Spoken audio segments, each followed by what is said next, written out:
It took us 5 minutes to walk to Verulamium Park, long enough to smoke a cigarette from tip to butt. Barnaby bounced all the way there, straining on his lead, half choking himself to death, and acting like this was the most exciting thing ever. Dark was descending fast, and the street lamps glowed a sickly, sulphurous yellowy orange in the heavy half-light. The snow wasn't far off, and the air had a choking, damp feel. I pulled my jacket in tighter to ward off the chill, but it didn't help. The cold of a damp British winter day could penetrate an Arctic suit. "Do you do the same walk every time?" I asked Graham Johnson. The old guy shook his head. "We've got a number of routes we take. It depends on the weather, how much time we've got, that sort of thing. It's a big park." It was a big park. Off to the right, acres of grassland stretched as far as I could see, empty soccer fields marked out white on gray.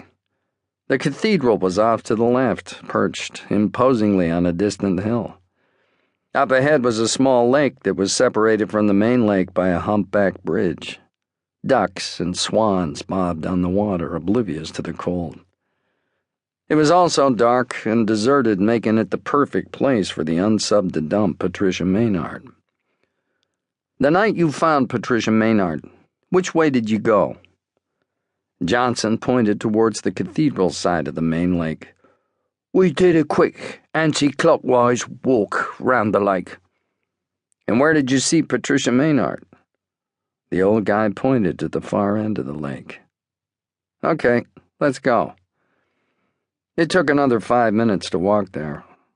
I got Johnson to sit down on an empty bench, then sat beside him. Barnaby was straining on the end of his lead, yapping and scratching at the concrete, desperate to get free so he could catch a duck. I glanced up at Hatcher, who quickly got the message. For this to work, the fewer distractions Johnson had, the better. Hatcher took hold of Barnaby's lead and walked out of earshot. A cognitive interview differs from a standard interview in that you're trying to get the subject to revisit the scene by reliving the feelings and impressions that were imprinted at the time. Rather than hitting the event head-on, you circle around it, looking at it through the different senses.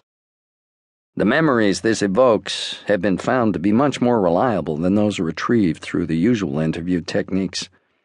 Strictly speaking, I didn't need to bring Johnson back here, but since we were just around the corner, I didn't see the harm. "I want you to close your eyes, Mr. Johnson, and then I'm going to ask you some questions. Try not to censor your answers. I don't care how crazy they might seem. Just say whatever comes into your head." Johnson looked at me skeptically. "It's okay. I've done this before." Johnson gave another skeptical look, then shut his eyes. "I want you to think back to Monday night. You're taking Barnaby out for a walk like usual. What time is it?" "Around 10. I always take him out around 10. "Before or after?" The old guy's face creased with concentration, then relaxed. "It was after 10. I'd just finished watching a TV program. The news was about to start." "What's the weather like?" "It's raining." "Describe the rain. Is it heavy? Light?" "It's one of those misty, drizzly rains. You know the sort I mean. It doesn't seem heavy, but you end up soaked." "Is the park busy?" "In that weather and that time of night?" Johnson shook his head. "No, it's just me and Barnaby. And Patricia, of course." I ignored the mention of Patricia Maynard because I wasn't ready to go there yet. "How are you feeling?" "A bit annoyed, to tell you the truth. I'd taken the car to the garage earlier and had been hit with a £600 bill. Now I was out walking my dog in the rain. I'd had better days, let's put it that way." "What can you smell?" "Damp dirt. Wood smoke coming from my clothes." "What can you see?" "The cracks in the footpath. I've got my head down to stop." To keep listening to this audiobook, I've left you a link in the description so you can do it at no cost thanks to Audible's 30-day free trial.